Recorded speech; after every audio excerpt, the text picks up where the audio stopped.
se lève et on prie ensemble.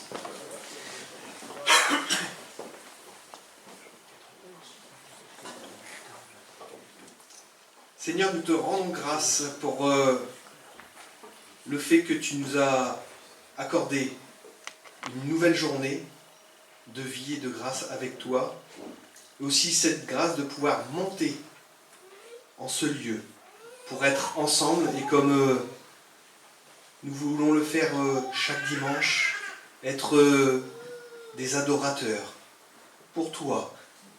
Toi qui as tout accompli pour chacun de nous au travers de ton Fils, nous voulons te dire merci, tendre Père. Tendre Père pour tes bienfaits, mais aussi pour la paix, la joie, la justice et toutes ces choses que nous pouvons puiser en Jésus-Christ. Seigneur, merci de bénir mes frères et sœurs ici présents. Merci de bénir chacun de nous. Tu connais, Seigneur, nos cœurs et nous te les apportons tels qu'ils sont. Sans fausseté, même sans masque. Nous voulons être simplement devant toi ce que nous sommes, tes enfants. Te dire merci Seigneur parce que encore aujourd'hui, tu nous permets d'ouvrir nos bouches, d'ouvrir nos cœurs devant toi. Alors bénis cet auditoire et que ce culte Seigneur vraiment soit un culte à ta gloire qui t'honore et qui te glorifie. Au nom de Jésus Père, sois glorifié. Merci Seigneur. Voilà, je vous invite à prendre place. Avant de commencer à chanter, j'ai un petit texte. Ce petit texte, vous le trouvez en Philippiens, chapitre 4.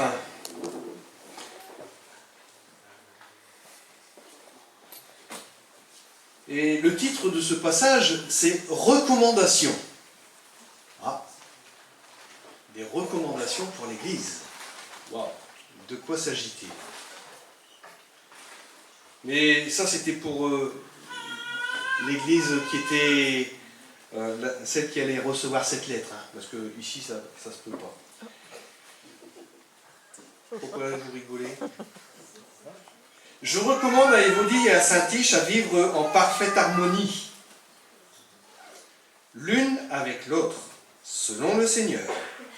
Je les y invite instamment.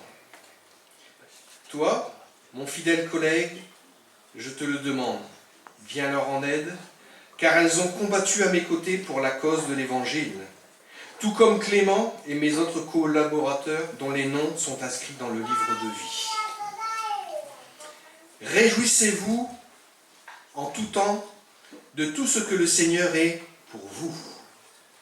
Oui, je le répète, comme si il n'avait pas compris, hein. Oui, je le répète, soyez dans la joie.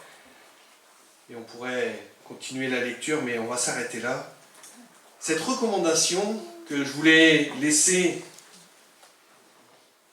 pour chacun de nous ce matin, et pour demain, après-demain, et après-après-demain, et toutes les semaines et les années à venir, réjouissez-vous en tout temps. Est-ce que, quand on est dans la difficulté, on peut se réjouir? Oh Seigneur, merci parce que je suis en train de vivre quelque chose de terrible. Est-ce qu'on est capable de faire ça? Non. La seule chose qui nous est permis, qui nous est donnée de vivre, même dans la difficulté, c'est de nous réjouir simplement de ce que nos noms sont inscrits dans son livre de vie. Que le salut nous a été accordé. Ça doit être notre vraie joie. Alors, je le répète, oui, soyez dans la joie. Alors j'espère que vous êtes dans la joie ce matin, non seulement parce qu'il y a des frères et des sœurs qui sont partis pour un temps, qui sont revenus. Je vois Carmen qui est revenue. René, est-ce que tu te réjouis de ton bras cassé? Non, pas trop. Mais merci Seigneur parce que ça aurait pu être pire. N'est-ce pas? Souvent, on minimise parfois l'action de Dieu, mais c'est une réalité. Alors, pour commencer notre culte par un chant, ce chant, je ne sais pas si vous le connaissez bien, non, mais moi je le connais, donc ça va. Et je vous invite à le chanter avec moi, après que je vous l'aurai peut-être chanté une première fois, parce que Nolwenn, elle le connaît aussi. Oula. C'est une bonne musicienne. Ouais, c'est une bonne musicienne, on va y arriver. Et voilà, je vois qu'il y en a qui se lèvent. Vous vous levez si vous voulez, il n'y a pas de souci. On va chanter Réjouis-toi. Alors, il est assez rythmé, hein. Ça, je vous le dis.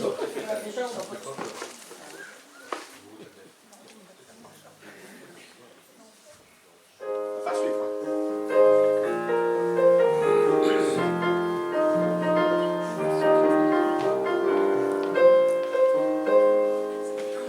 Réjouis-toi, peuple du Seigneur, ton Dieu t'a brisé, ton Dieu t'a brisé. Réjouis-toi, peuple du Seigneur, adore et glorifie son nom.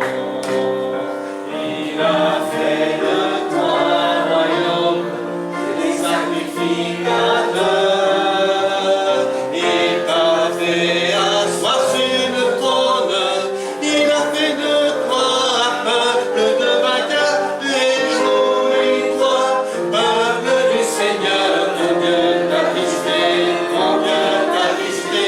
Réjouis-toi, peuple du Seigneur, adore et glorifie son nom.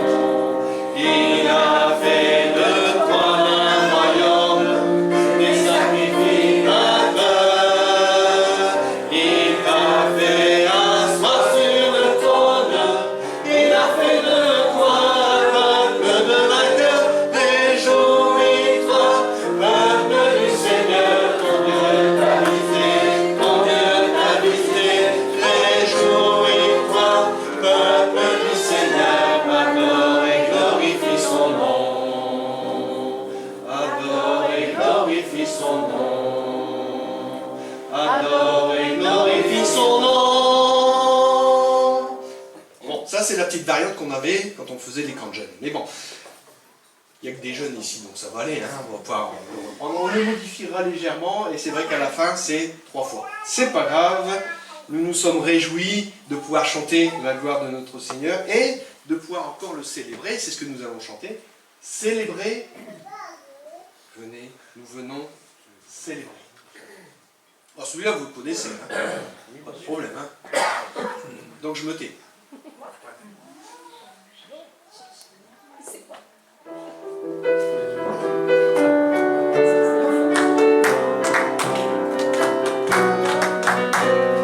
Célébrer, nous venons célébrer, nous venons pour louer, adorer Dieu notre Père. Célébrer, nous venons célébrer, nous venons pour louer, adorer. Célébrons-le avec nos instruments, chantons-le comme un de remerciement. Célébrons-le car il est juste et bon, il nous a comblés de bénédictions. Célébrer, nous allons célébrer, nous venons pour louer, adorer Dieu notre Père. Célébrer, nous venons célébrer, nous venons pour louer, adorer. Célébrons-le, il nous donne la vie, et dans son livre nos noms sont écrits. Célébrons-le, il nous a introduits, dans sa famille il nous a accueillis. Célébrer, nous venons célébrer, nous venons pour louer, adorer Dieu notre Père. Célébrer, nous venons célébrer, nous venons pour louer, adorer. Célébrons-le en exerçant nos noms, sans négliger la sanctification. Célébrons-le par un comportement qui soit conforme à son enseignement. Célébrer, nous venons célébrer, nous venons pour louer, adorer Dieu notre Père. Célébrer, nous venons célébrer, nous venons pour louer, adorer.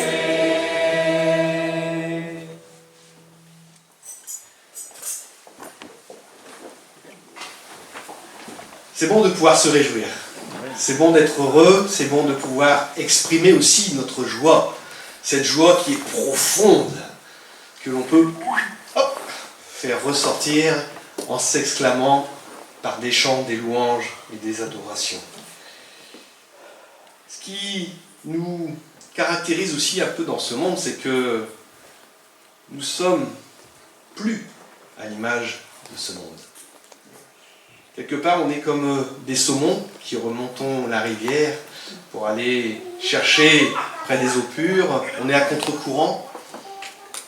Mais on est à contre-courant parce que le Seigneur a fait de nous des nouvelles créatures. Il nous a donné un cœur nouveau, un vêtement blanc. Ce vêtement, c'est le vêtement de la justice, le vêtement de la paix, le vêtement de son amour. Il nous a revêtus de cela. Et tout cela parce que je le mérite. Non. C'est bien, vous suivez. Et vous connaissez votre Dieu. Parce que tout n'est que grâce. Ce n'est qu'une pure grâce que nous soyons ici ce matin. Que nous étions même, à un moment donné, dans ce monde et il a croisé le chemin de nos vies. Ce n'est que pure grâce. Alors on va chanter ce chant, un vêtement blanc.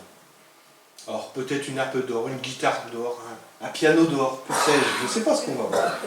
Hein? Mais ça sera merveilleux pour pouvoir louer et adorer notre Seigneur. Un beau palais, oui, il y en aura un.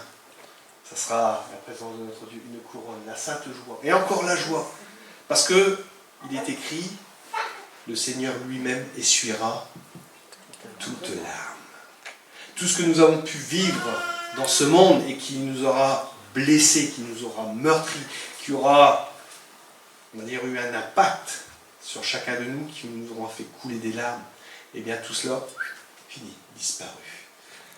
Parce que c'est pas possible. Une larme devant le Seigneur, dans la présence de Dieu, c'est pas possible.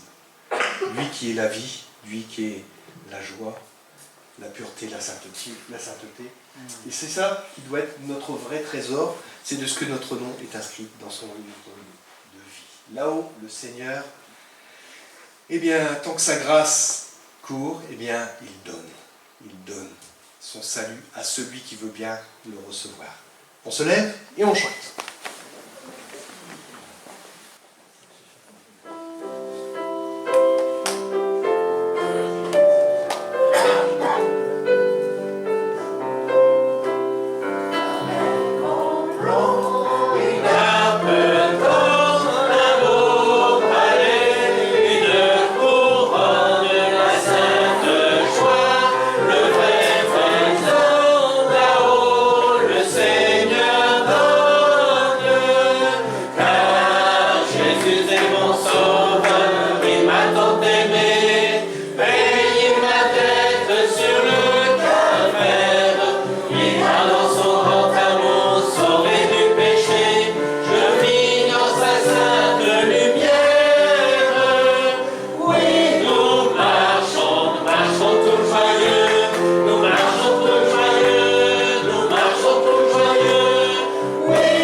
Bon, enfin, on va le transformer, parce que moi j'aime bien chanter aussi le lundi, le mardi et le mercredi.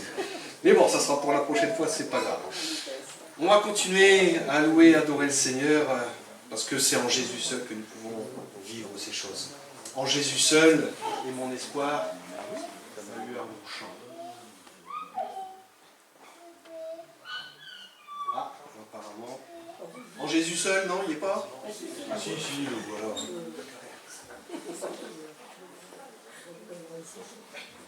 Alors j'espère que le Seigneur est votre lumière. Il est celui qui vous éclaire chaque jour. Qui vous éclaire en quoi? Pas quand vous êtes en train de conduire et que vous ne voyez rien devant vous parce que vous n'avez pas mis vos lumières. Hein. Non, quand vous devez prendre une décision, quand vous devez agir dans vos vies, dans nos vies, eh bien le Seigneur est celui qui veut être notre lumière. La lumière sainte, la lumière pure, la lumière de vérité. Tout cela, c'est sa lumière. En Jésus seul est mon espoir.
Voilà.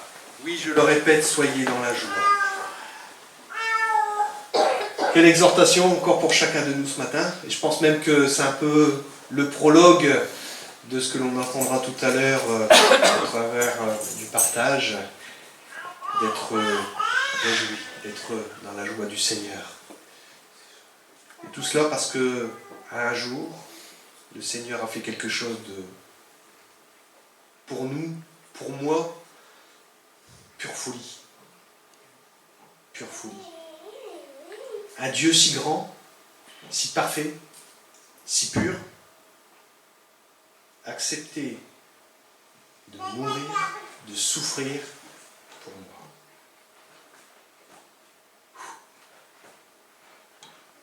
Quand on réalise ce que le Fils de Dieu a accompli et a réalisé pour chacun de nous, pour l'humanité, parce qu'il offre sa grâce. Sa grâce, il a dit, j'ouvrirai les bras. Venez. C'est comme s'il disait à ce monde, venez, mais voilà, la vie, je vous la donne, mais venez à moi premièrement. Donnez-moi votre vie. Donnez-moi vos cœurs. Et je conduirai chacun de vous vers l'éternité auprès de mon Père. Parce qu'il est infiniment grand. Quand on regarde, c'est vrai, l'univers, quand on regarde tout ce qu'il a pu créer, ça c'est le Dieu tout-puissant, le Dieu créateur. Il a créé toutes ces choses. Mais il n'est pas que le Dieu créateur, il est aussi le Dieu qui veut une relation. Une relation avec sa créature. Cette relation qui a été à un moment brisée, eh bien, il veut la retrouver. Et c'est ce qu'il a fait au travers de Jésus-Christ. Il renoue la relation avec nous au travers de son Fils. N'est-ce pas merveilleux? N'est-ce pas quelque chose qu'on a même parfois même du mal à exprimer parce que Dieu est tellement grand. On se dit, mais on doit avoir du prix à ses yeux. Jusqu'au point de donner sa vie. Il a aimé les hommes. Jésus a aimé les hommes. Mais il a aimé d'une façon parfaite. Pas comme nous qui sommes malheureusement imparfaits. Il a aimé dans le temps et la durée.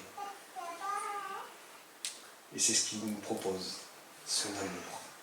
Alors on va chanter « Quand je sonde l'univers, les astres que tu as créés, les océans, les mers, tout me révèle cette majesté qui était incarnée en Jésus-Christ. » C'est la plus belle des œuvres.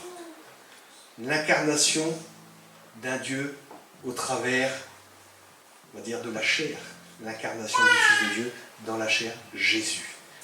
Jésus est mort, certes, mais Christ est ressuscité. Et les deux ne font plus qu'un pour chacun de nous. Amen.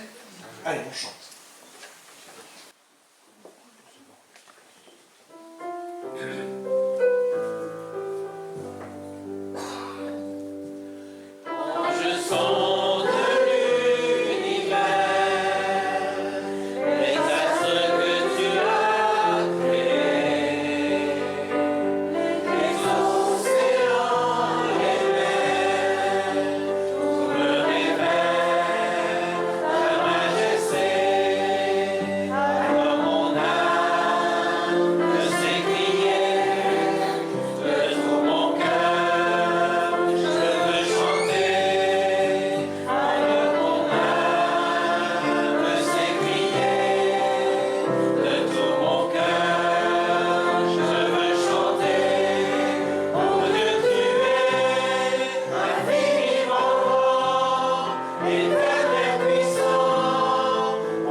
On va bientôt passer à ce temps de scène. Et le dernier chant que je voulais interpréter avec vous, c'est ce chant qui nous dit « Que ton règne vienne ». Que ton règne vienne. Est-ce que c'est parfois pas là votre prière « Seigneur, viens ». Seigneur, viens.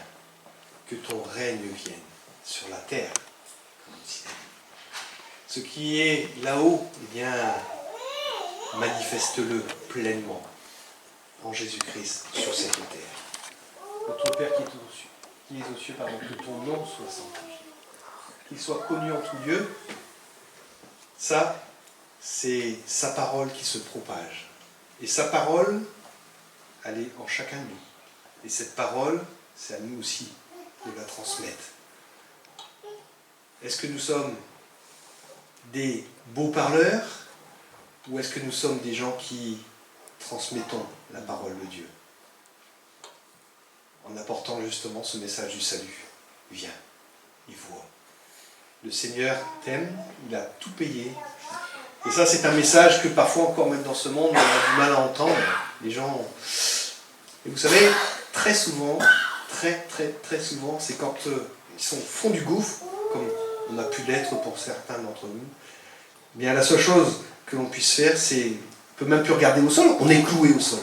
C'est relever les yeux vers le ciel, parce que d'où me vient le secours?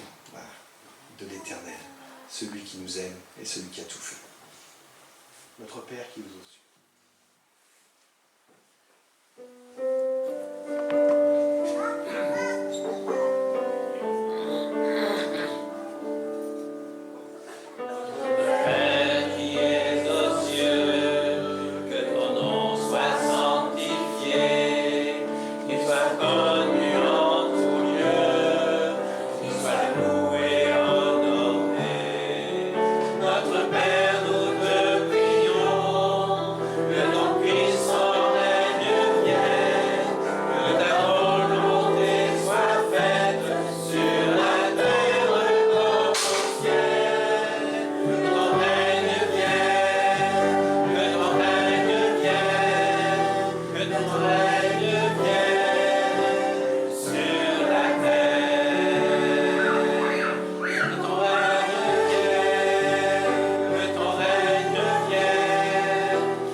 de notre frère Franck pour nous conduire à ce temps de partage.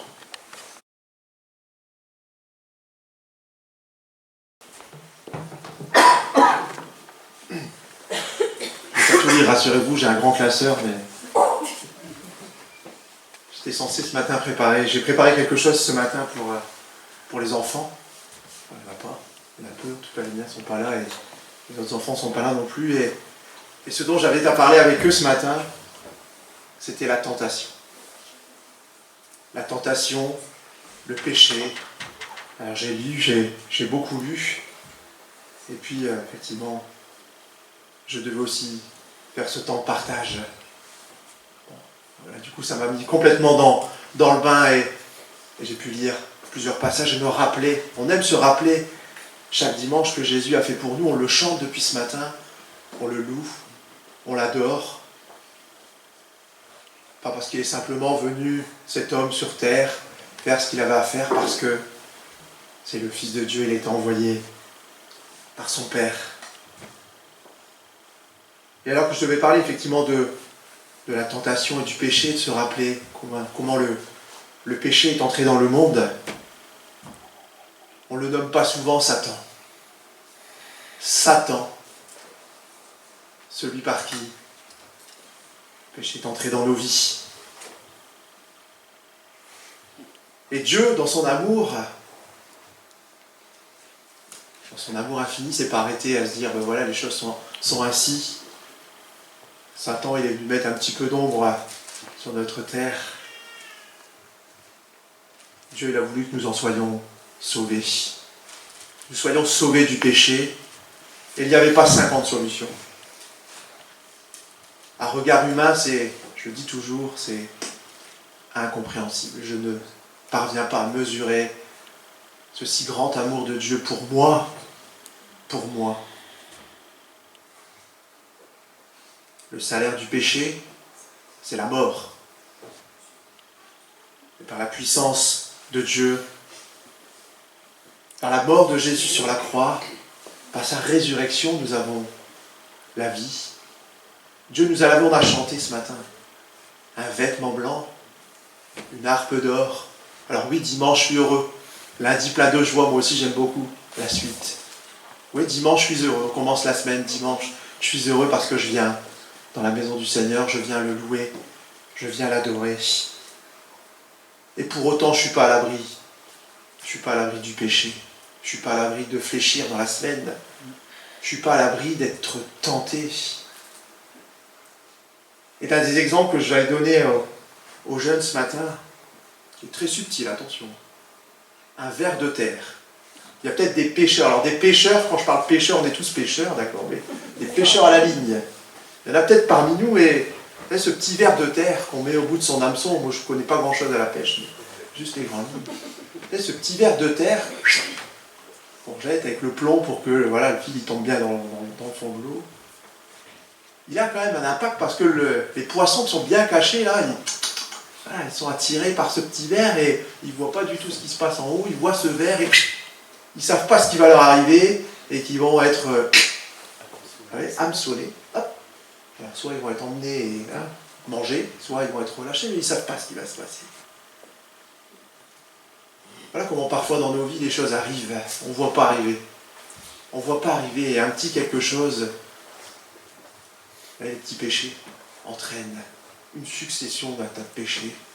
Et ça je me souviens alors même que avant même de devenir chrétien, j'entendais ces phrases, il n'y a pas de petits péchés, il y a des péchés tout court. Ça je l'ai toujours entendu, aussi petit que j'étais, alors peut-être que mes parents de temps en temps ils devaient me le dire, pas de petites bêtises ni de grandes bêtises, il y a des bêtises tout court. Certainement que ça m'a aussi marqué.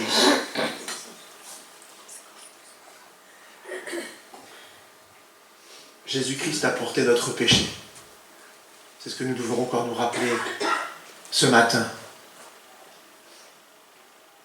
Dieu a condamné le péché. Jésus est devenu par un acte divin péché à notre place. Il a porté notre péché. Et celui qui n'avait point connu le péché, Dieu l'a fait devenir péché pour nous. Oui, Jésus, on se le rappelle, on se le martèle, on a besoin, parce qu'on est des enfants de Dieu qui parfois oublions beaucoup les choses. On filtre parfois et on oublie. Alors oui, on se rappelle dimanche après dimanche que Jésus, cet homme, ce Fils de Dieu sans péché,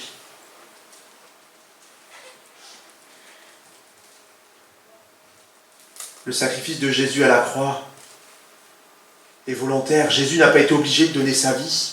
Il avait reçu cette possibilité de Dieu de donner sa vie ou de la garder. Dieu lui-même ne l'a pas obligé à donner sa vie. La Bible nous dit « Personne ne m'ôte la vie, mais je la donne de moi-même. J'ai le pouvoir de la donner, j'ai le pouvoir de la reprendre. Ce don volontaire de Jésus, il l'a fait pour nous, pour chacun d'entre nous. On a commencé par dire qu'on méritait tout. Denis nous a fait cette... Et oui, on le sait. Alors pas qu'on veut encore s'auto-flageller ce matin. Nous ne méritions rien. Pour autant, aux yeux de Dieu, nous n'étions pas rien. Nous n'étions pas rien, nous ne sommes pas rien. Dieu nous aime avec nos forces. Il nous aime avec nos faiblesses. Oui, Jésus est mort à la place du pécheur. En regardant la croix, ce n'est pas Jésus, lui, qui est sans péché, qui aurait dû être crucifié. C'est bien moi, c'est bien toi ce matin. Le diable ne pouvait rien lui reprocher en regardant la croix. En regardant la croix, je dis merci Jésus parce que tu as fait tout cela pour moi. Tu es mort à ma place. Et Jésus qui était sur cette croix s'est abstenu de toute menace, de toute vengeance. Il a tout accepté pour nous. Son sacrifice est uniquement pour toi, uniquement pour moi.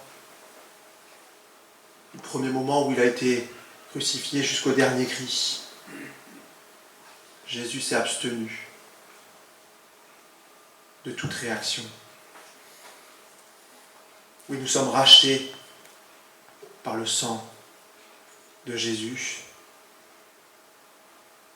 Et par ce sacrifice, oui, nous pouvons dire oui, par sa grâce, j'ai mon nom inscrit dans le livre. J'ai accès à l'éternité. Oui, je vais encore tomber, oui, je vais encore chuter, bien sûr. Je ne suis pas parfait. Et Jésus n'est pas venu, heureusement, se rapprocher que des hommes qui étaient parfaits, alors, c'est un grand mot, qui étaient un peu mieux que les autres, et nous n'étions pas ni mieux ni pire. Mais aujourd'hui, nous sommes enfants de Dieu.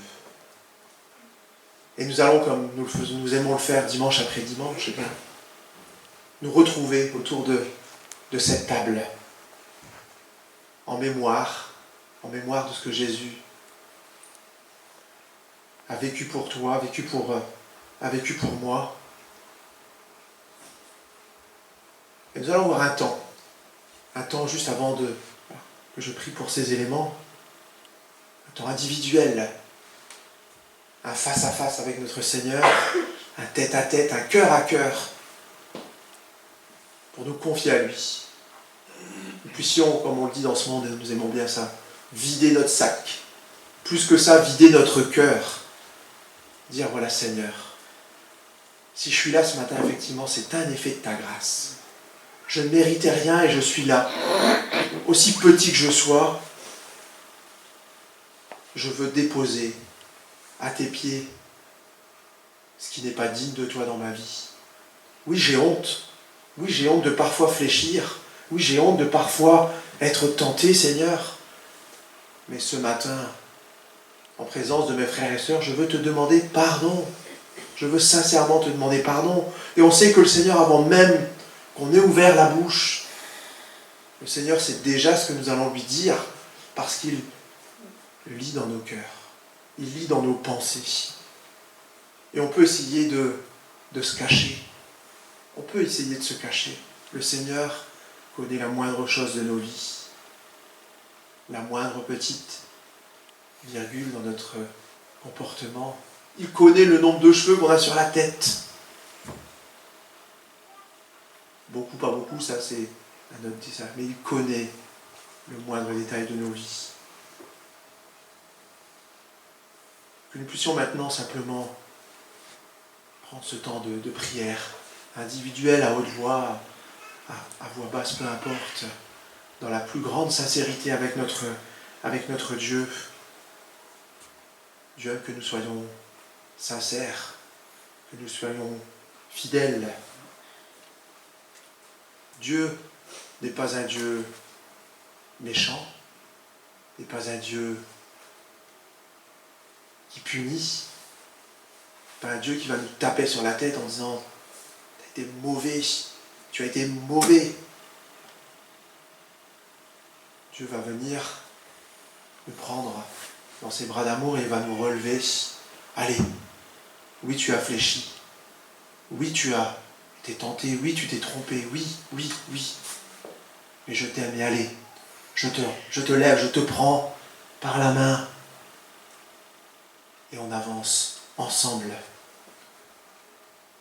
Puissions voir ce temps maintenant et après j'inviterai frère Gabi à me rejoindre pour les éléments et partager.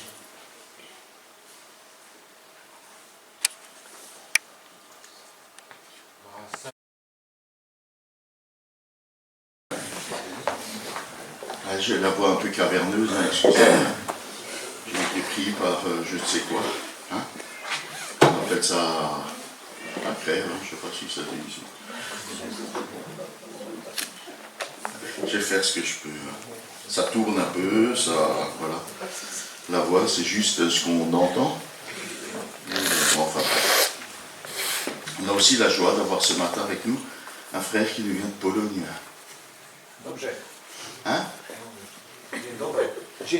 D'accord. Donc je lui souhaite une bienvenue particulière. Ah, il a du mérite, hein, il suit notre culte, je ne sais pas s'il comprend tout. Je ne sais pas si quelqu'un parle polonais hein, pour lui traduire. Ou allemand, ou anglais, ou je ne sais pas ce que notre frère pourrait... Hein? Il comprend un petit peu. Il comprend un petit peu. Bon. En tout cas, que le Seigneur te bénisse, frère. Hein? Voilà, même si tout n'est pas... Voilà.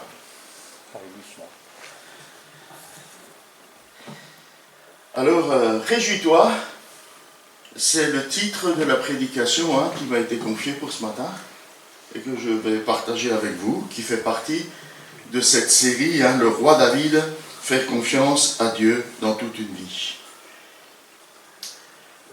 On va lire ce matin un psaume, hein, on va sortir du récit pour lire un psaume, hein, cette expérience que David a fait, et on va lire ensemble ce qu'on appelle un psaume de pénitence. N'ayez pas peur. Hein. Voilà, vous allez voir de quoi il retourne. Et je vais inviter un frère ou une sœur à lire avec nous le psaume 32. Je vois que Gabriel est déjà dans les starting blocks. Hein? Tu peux venir par ici si tu veux, ou de là-bas, je m'éloigne, pour que tu puisses le faire en toute sécurité. Donc le psaume 32, à la page 670, si vous avez encore des difficultés à retrouver des psaumes. Heureux, enfin c'est une méditation de David. Heureux l'homme dont la faute est effacée et le péché pardonné. Heureux l'homme au compte de qui l'Éternel ne porte pas le péché et qui est exempt de duplicité. Tant que je taisais ma faute, je m'épuisais à gémir sans cesse, à longueur de jour. Sur moi, le jour et la nuit, ta main s'apesantissait, ma vigueur m'abandonnait, comme l'herbe se dessèche lors des ardeurs de l'été. Je t'ai avoué ma faute, je n'ai plus caché mes torts, j'ai dit, je reconnaîtrai devant l'Éternel les péchés que j'ai commis. Alors tu m'as déchargé du poids de ma faute. Ainsi que tout homme pieux te prie au temps opportun. Si les grandes eaux déferlent, leurs flots ne l'atteignent pas. Tu es un abri pour moi, tu me gardes du danger. Autour de moi retentissent les chants de la délivrance. Tu as dit, je t'instruirai, je t'indiquerai le chemin que tu devras emprunter. Je serai ton conseiller, mes yeux veilleront sur toi. Ne soyez donc pas stupides comme un cheval, un mulet dépourvu d'intelligence, dont il faut dompter la fougue par la bride et par le mors, sans quoi ils ne viendront pas vers toi. Ils sont nombreux, les tourments, qui attendent les méchants, mais les hommes qui ont mis leur confiance en l'Éternel sont comblés par son amour. Juste, réjouissez-vous, mettez votre joie en l'Éternel et poussez des cris de joie, vous qui êtes droit de cœur. Jusque-là. Merci.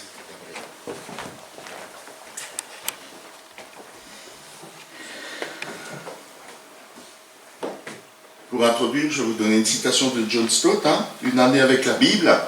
Il dit, dans le monde entier, les croyants se trouvent confrontés à deux problèmes fondamentaux. Le premier, c'est notre sentiment de culpabilité quant au passé. Le second, c'est notre anxiété quant à l'avenir. Le psaume 32 traite de façon directe des deux questions. Alors d'abord, réjouis-toi, Dieu te pardonne. C'est pas une bonne nouvelle, ça? Réjouis-toi, Dieu te pardonne. Méditation de David. Il médite sur le pardon que Dieu lui a accordé suite à ses fautes. Et si on se réfère à la prédication de dimanche dernier, les fautes de David, elles n'étaient pas minimes. C'était des fautes graves. Alors, nous dit-il, celui qui obtient le pardon de Dieu est doublement heureux, doublement béni. Une personne qui commet une faute est coupable. Elle est susceptible de subir une sanction. Elle éprouve aussi généralement un sentiment de honte qui s'accompagne d'angoisse. Alors beaucoup ont voulu faire croire que la culpabilité et la honte sont le produit de la société ou de la culture qui nous entoure. Le problème serait donc simplement le regard de celles et de ceux qui vivent autour de nous, le regard réprobateur. S'affranchir de ce regard, du regard des autres, suffirait, selon eux, à nous permettre de vivre comme bon nous semble, sans nous inquiéter de rien, sans culpabilité et sans honte. La culpabilité, selon eux, serait simplement subjective. Mais il semblerait que ça ne fonctionne pas comme ça. Dans le psaume 51, que Gabriel nous a lu la semaine dernière et qu'on doit mettre en parallèle avec ce psaume-là, David comprend que son péché est d'abord et surtout une offense faite à Dieu. Et ça n'a rien à voir avec notre entourage. Et cette offense, elle n'est pas subjective, elle est objective. Car une offense, c'est commettre un acte que Dieu désapprouve. Un acte qui est considéré comme mal à ses yeux. Un acte qui est contraire à sa volonté. Cet acte qui offense Dieu mérite donc objectivement un jugement et une sentence qui se traduit par un châtiment qui est parfaitement juste. David s'exprime au psaume 51, contre toi seul, j'ai péché, j'ai commis ce qui est mal à tes yeux. Voilà pourquoi tu es juste quand tu émets ta sentence, tu es irréprochable quand tu rends ton jugement. Or, la sentence de Dieu contre le péché est sans appel. Paul le résume dans l'Épître aux Romains, on pourrait parcourir dès tout l'Ancien Testament, mais c'est là que c'est dit le plus clairement. Le salaire que verse le péché, c'est la mort. Et Jacques confirme plus loin, au premier chapitre de son épître, le péché parvenu à son terme enfante la mort. Il y a de quoi être inquiet, n'est-ce pas? Il y a même de quoi avoir peur. Mais l'humain ne reconnaît pas aussi facilement ses torts envers Dieu. Même le croyant comme David a pris du temps. Et nous aussi, nous en faisons quelquefois l'expérience. Ça prend du temps d'admettre que nous avons offensé Dieu. heureusement. Heureusement, Dieu est bon. Même quand il est offensé, même quand tu l'as offensé, il reste bon envers toi. Il ne nous foudroie pas sur place, ni n'enregistre froidement notre faute pour nous le faire payer au prix fort le moment venu. L'Esprit de Dieu est à l'œuvre dans le cœur de l'humain pour lui faire prendre conscience de son péché, pour l'amener à la repentance et à la confession. Selon ce qu'il est écrit dans 1 Jean, si nous confessons nos péchés, il est fidèle et juste pour nous pardonner et pour nous purifier. J'espère que tu connais ce verset par cœur. C'est un des versets les plus précieux de l'Écriture. Et c'est ce qu'expérimente David. Dieu n'est pas en train de le punir. Dieu agit dans son cœur et peut-être aussi dans son corps, pour le rendre conscient de sa faute. Ne pas être en paix avec Dieu n'est pas une situation confortable. C'est une situation misérable. Et c'est ce que nous rappelle David dans ce psaume. Maillot et Le Lièvre, dans leurs commentaires sur les psaumes, nous disent « Le péché concerne aussi bien l'âme que le corps, et, commis par les deux, il les trouble tous les deux. » Vous savez, on ne peut pas tromper Dieu. On ne peut pas se cacher de Dieu, et on ne peut pas lui cacher son péché. Et Dieu n'abandonne pas ses enfants dans leur péché. Reconnaître son péché et le confesser à Dieu est donc un acte, nous dit David dans ce psaume, un acte de délivrance. Car Dieu, en réponse à la confession, accorde son pardon. Et ce pardon, il est complet, il est parfait, il est définitif. Dans un autre psaume, psaume 103, autre texte précieux, il nous dit qu'autant l'Orient est éloigné de l'Occident, autant il éloigne de nous nos péchés. Je ne sais pas si je dois le redire, pourquoi l'Orient et l'Occident et pourquoi pas le Nord et le Sud. Quelqu'un a idée? C'est mon explication, elle n'est pas brevetée, je ne dis pas que c'est la dernière et la meilleure explication, qu'elle est définitive. Si je t'envoie au nord, tu vas le trouver, n'est-ce pas? Et au sud aussi, tu vas le trouver. C'est un point géographique précis.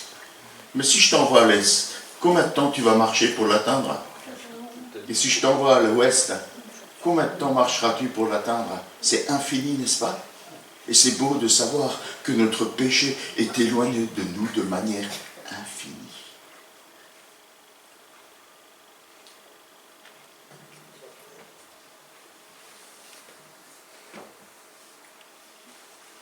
Alors, attention quand même. Se repentir, c'est regretter sincèrement son péché. C'est pas juste déplorer les conséquences du péché. Si tu as roulé trop vite et que tu reçois une contravention à la maison, qu'est-ce qui t'afflige? Que tu as roulé trop vite ou que tu dois payer 90 €?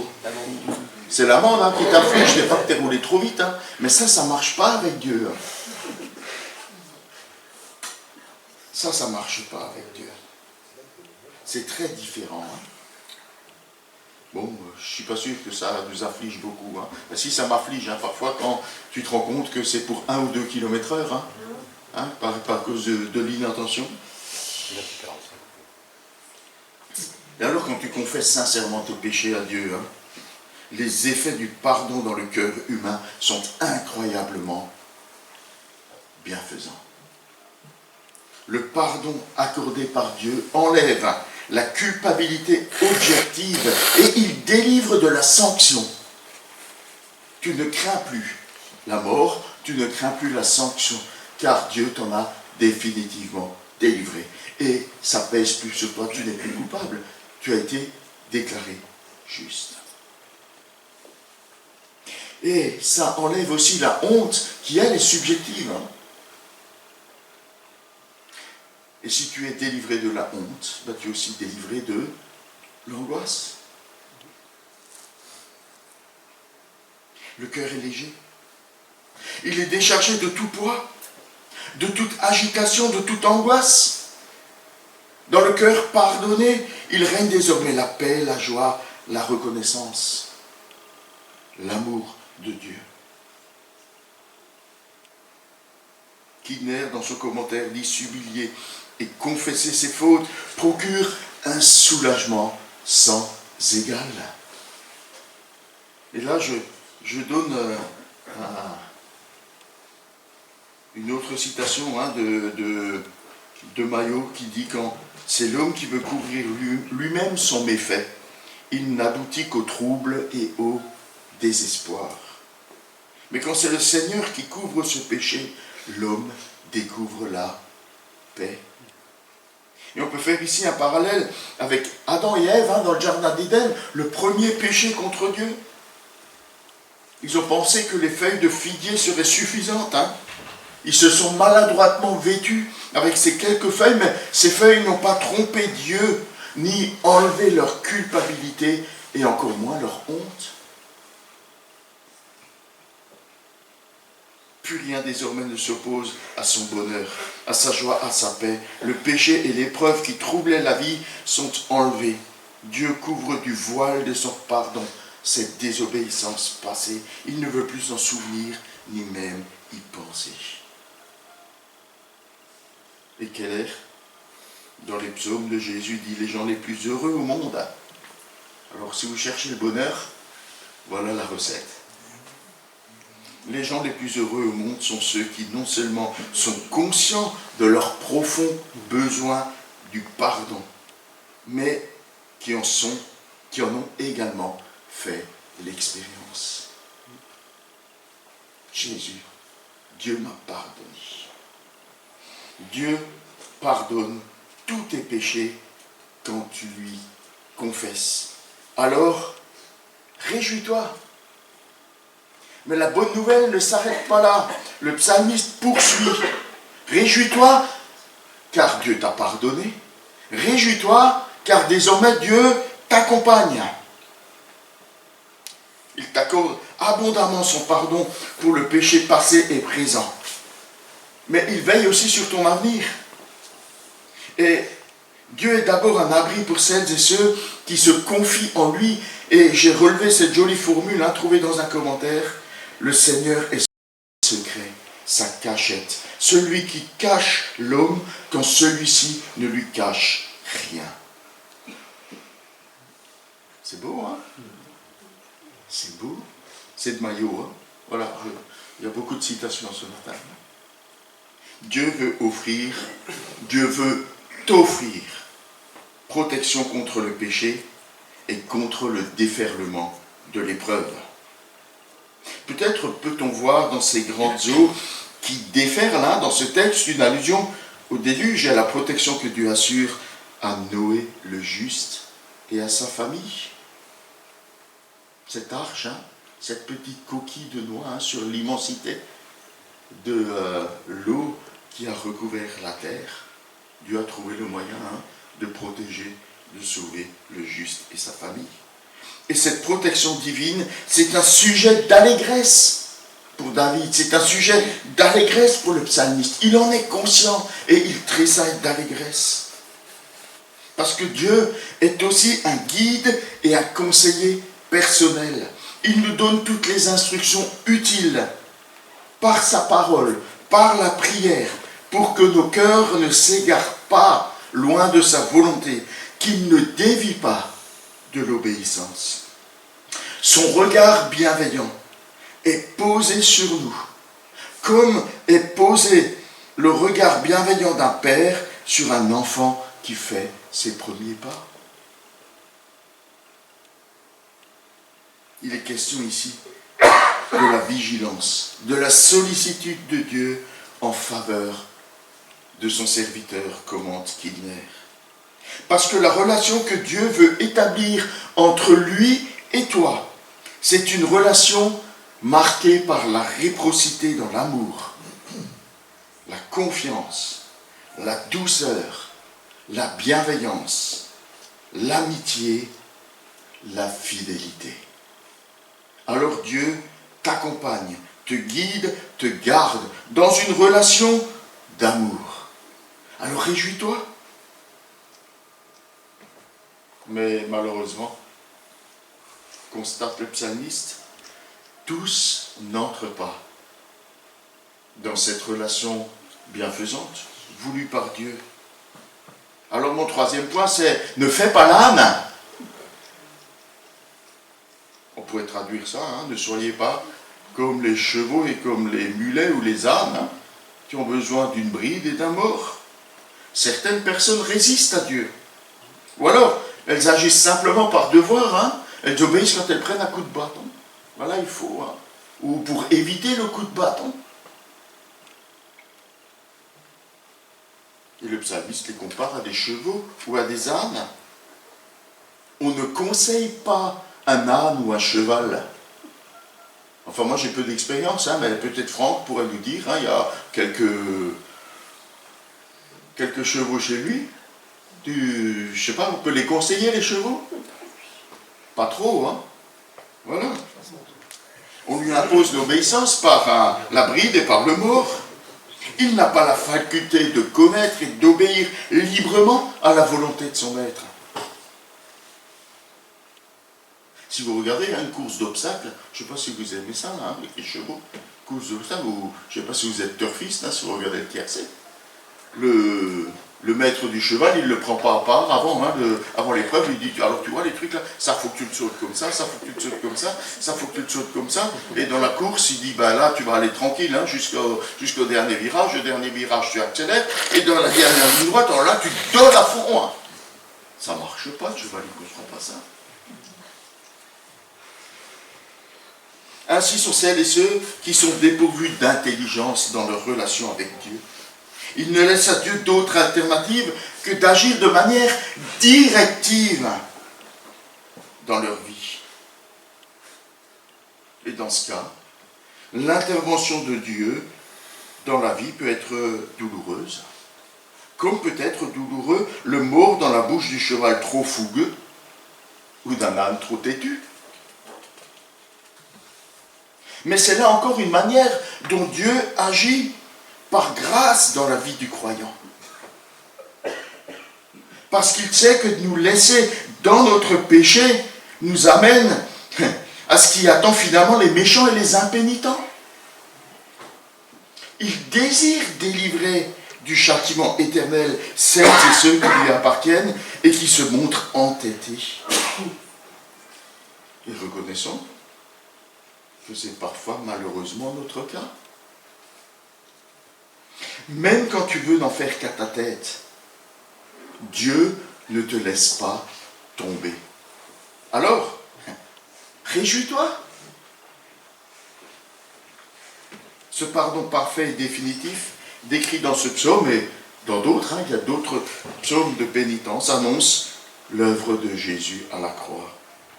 En Jésus, Dieu nous assure un pardon parfait et définitif, parce que Jésus a été puni à notre place, frappé à cause de notre péché. Ainsi, quand Dieu nous pardonne, il est fidèle et juste, fidèle à son amour pour nous, sans renier ni tordre sa sainteté. Nous pouvons nous réjouir, nous pouvons tressaillir d'allégresse, car l'œuvre de Jésus est parfaite, elle est définitive, elle est éternelle. Et elle est pleinement suffisante pour Dieu. Dieu l'a démontré en le ressuscitant de la mort et en l'élevant à la plus haute position qu'il puisse être donné, à la position du Dieu suprême. C'est par grâce que Dieu nous offre son pardon et son salut. C'est par grâce parce que, comme le dit ce psaume, Dieu nous comble par son amour. Il nous aime. Et ce n'est pas sur la base de nos mérites. Ou encore moins sur la base de l'apparence que nous avons tendance à nous donner. Une des plus belles choses que j'ai découvert au début de ma relation avec Dieu, c'est que je peux me montrer à lui tel que je suis réellement. Pas la peine de jouer la comédie, pas la peine de sortir le masque, ni le costume du bon petit chrétien. Il y a tellement de lieux et de situations dans ce monde où il convient de paraître, de donner le change, de présenter une image, pas avec Dieu. D'abord parce qu'il connaît tout de nous. Il nous connaît parfois, même pas parfois, il nous connaît mieux que nous-mêmes. Il connaît tout de nous. Et ensuite, parce qu'il nous aime tels que nous sommes. Nous, souvent, on joue la comédie parce qu'on voudrait être aimé. Mais avec Dieu, tu n'as pas besoin de jouer la comédie pour être aimé. Il t'aime tel que tu es.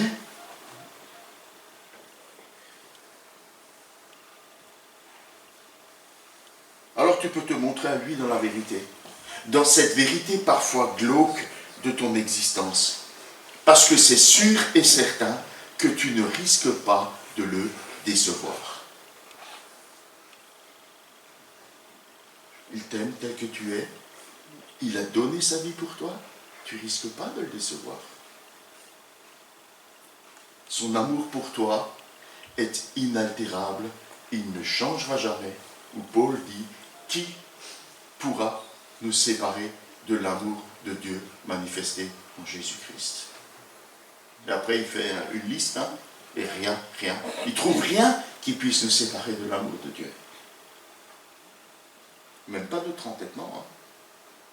Même pas notre entêtement. Alors c'est à une relation d'amour qu'il nous invite. Désormais, c'est avec bienveillance qu'il nous prend en charge pour nous permettre de triompher du péché et même de lui échapper, car Dieu a le pouvoir non seulement de nous protéger du péché, mais aussi de nous en délivrer. Si toutefois, nous l'écoutons et le laissons agir dans nos vies avec confiance. Et pour les entêtés, le Seigneur ne baisse pas les bras. Il est contraint d'utiliser une méthode forcément moins douce. Mais c'est toujours pas grâce, car il ne désire qu'aucune ne se perde. Il n'abandonne aucun de ses enfants. Et même sa correction dans nos vies est une preuve d'amour. Alors je veux finir avec une citation de Maillot et le lièvre. Le psalmiste nous enseigne donc que si Dieu est fidèle et juste pour pardonner nos fautes, le temps de l'épreuve peut être utilisé pour faire un retour sur nous-mêmes. Alors pourquoi ne pas écouter le sage de l'Ecclésiaste? Au jour du bonheur, sois heureux. Au jour du malheur, réfléchis. Quoi qu'il arrive, Dieu est toujours de ton côté contre le péché. Alors, réjouis-toi. Dieu n'est jamais contre toi, il est toujours avec toi contre le péché. Alors, réjouis-toi. Alors j'ai demandé à Mathis, qui se réveille, est-ce que c'est possible d'avoir ce chant? Jésus a tout payé? Alors il n'est pas bien connu, mais ce serait heureux si on pouvait l'ajouter dans notre... Alors il y a, je pense, une vidéo avec son et lumière, avec son et parole, qui devrait s'afficher pour...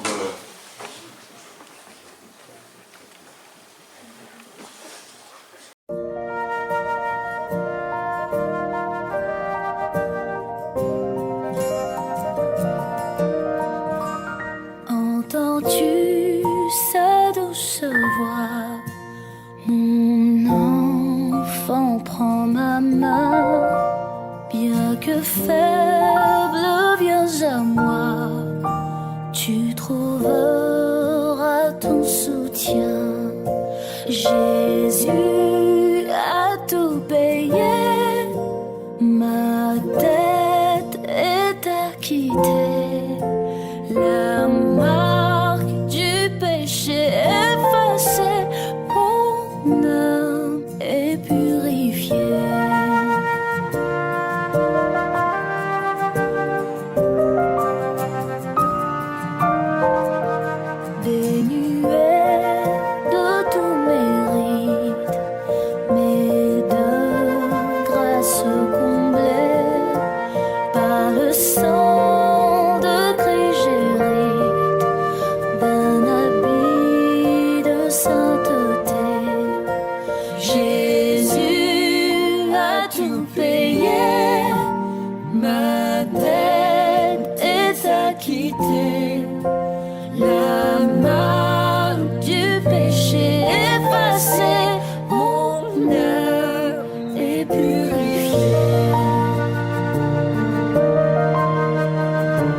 Alors, les annonces.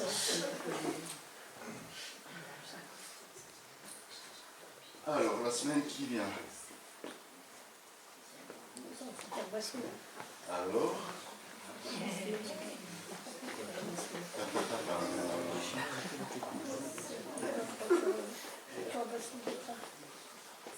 C'est un peu compliqué, hein, pour passer d'une vidéo à revenir comme ça, c'est un peu compliqué.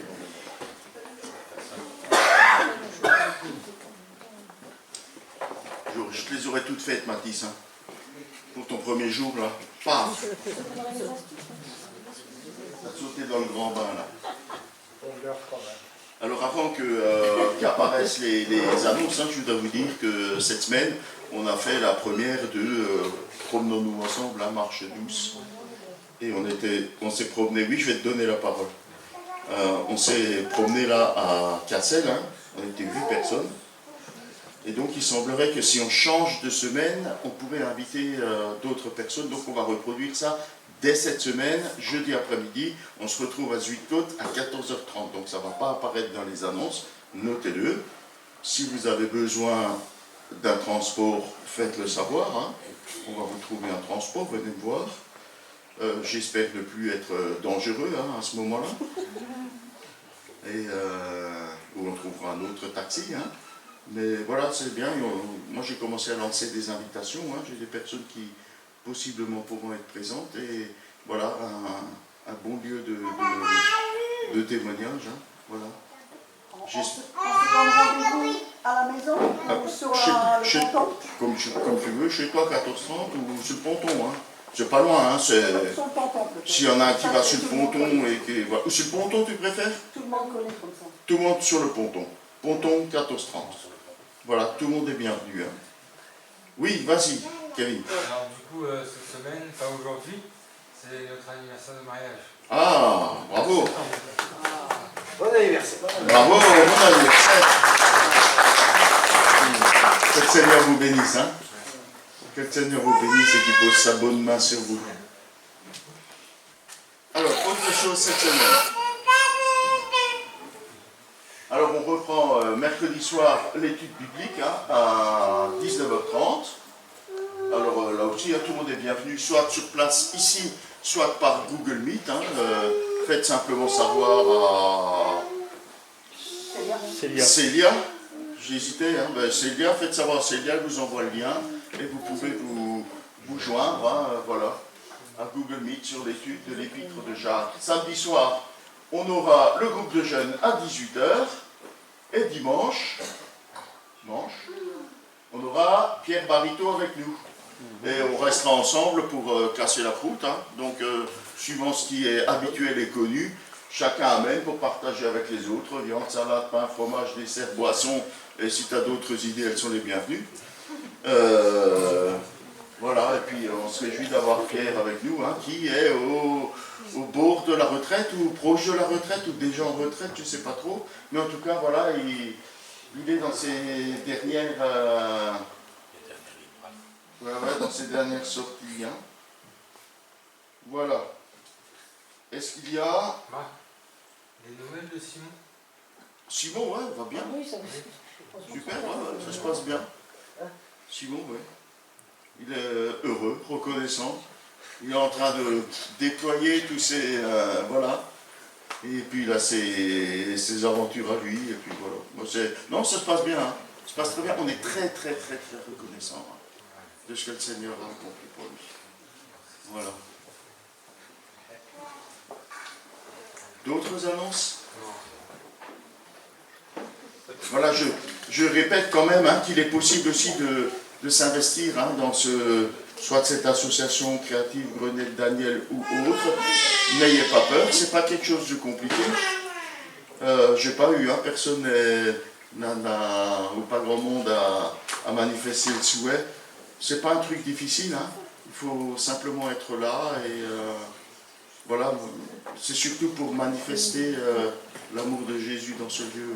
On présente les enfants, non? On présente les enfants. Oui, il devait y avoir. Ah oui, il devait y avoir, oui, c'est vrai. C'est vrai. Vas-y. Très brièvement.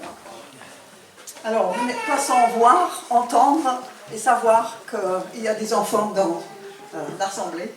Ce matin, on n'a qu'un seul petit pour le groupe des tout petits. Mais ces derniers dimanches, nous avons eu plus d'enfants. Et c'est avec grande joie qu'on veut les accueillir. Alors, pour le groupe des pré-ados, on a l'équipe qui reprend service avec Franck qui aurait peut-être eu ce matin mais n'a pas pu. Gabriel, Sylvie, Nathalie et moi-même. Donc, il y a un roulement qui se fait là, qui est bien. Après, on a un peu un petit vide, mais en dessous, nous avons la crèche avec 2 autres enfants en maternelle, et on espère en accueillir d'autres. Et là, c'est un peu plus compliqué pour mettre un roulement. Donc, si vous avez envie, un appel pour, expérience avec, venez me voir ou voir Nathalie. On sera très content de vous inclure pour ce petit groupe-là, si ça tombe sous le sens. Alors, je voudrais aussi vous demander de prier pour ces groupes. Alors, 3 sujets en particulier. Priez pour les enfants eux-mêmes. 1 heure, une demi-heure dans un dimanche, c'est très très peu dans la semaine, que vraiment on puisse leur donner quelque chose qui marque et qui peuvent ramener et utiliser dans leur vie avec le Seigneur ou en cherchant le Seigneur. 2e, prions pour nos familles. C'est dans la famille que l'enfant entend parler, voit, vivre ce que c'est la vie d'un chrétien. Et vraiment, c'est très difficile par moments. Prions pour nos familles. Les jeunes, les enfants eux-mêmes, ils sont tout le temps en contact avec d'autres personnes qui n'ont pas de croyances ou qui ont d'autres croyances, avec les mœurs comme ils sont actuellement, avec d'autres idées que les idées bibliques. Alors prions pour les enfants et leurs familles. Prions pour nos moniteurs et prions pour que Dieu lève d'autres moniteurs. Et continuez, s'il vous plaît, de porter ce travail. Merci beaucoup.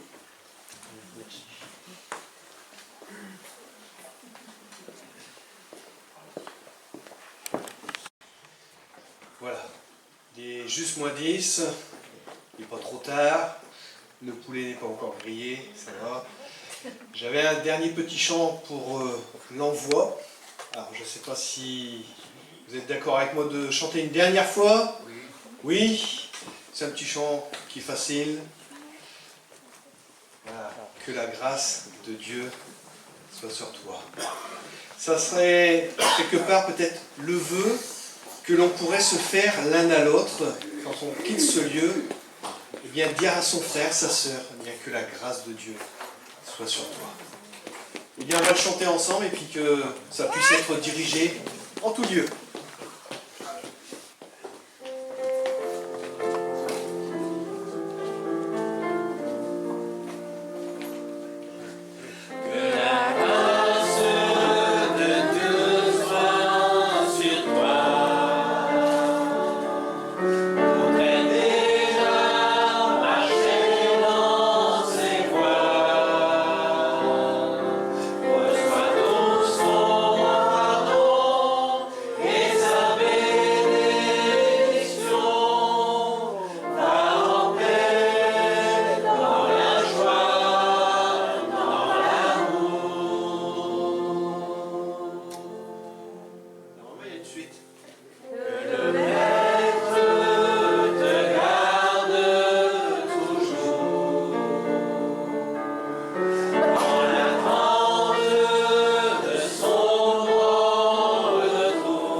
Bonne semaine à tous.